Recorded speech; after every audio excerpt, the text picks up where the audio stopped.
মানুষরূপী পশুদের আক্রমণের শিকার হয়ে অন্তঃসত্ত্বা হয়ে পড়েন মানসিক ভারসাম্যহীন এই নারী। পরিচয়হীন ওই নারী মঙ্গলবার বেলা 11:30 দিকে খুলনার পাইকগাছা শহরের ব্যস্ততম সড়কের পাশে একটি দোকানের সিঁড়িতে ফুটফুটে এক কন্যা সন্তানের জন্ম দেন। এ সময় আশেপাশে থাকা পথচারীরা দৃশ্যটি দেখে এগিয়ে আসেন।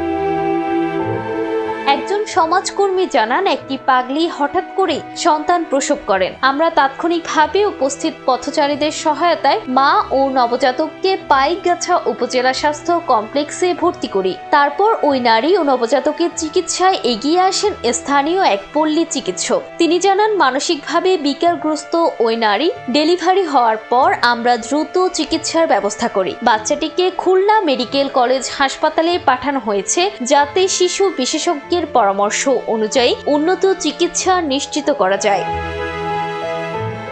উপজেলা সমাজসেবা কর্মকর্তা জানান, নবজাতক ও মায়ের চিকিৎসার পাশাপাশি পরিচয় শনাক্তকরণের চেষ্টা চলছে। তিনি বলেন, খোঁজখবর নিয়ে প্রয়োজনীয় ব্যবস্থা নেওয়া হবে। এদিকে উপজেলা নির্বাহী কর্মকর্তা মাহিরা নাজনীন জানান, মানসিক ভারসাম্যহীন ওই নারীর পরিচয় জানা না গেলে সরকারি ব্যবস্থায় যতটুকু সম্ভব সহায়তা করা হবে এবং সমাজসেবা অফিসকে তা নিশ্চিত করতে নির্দেশনা দেওয়া হয়েছে।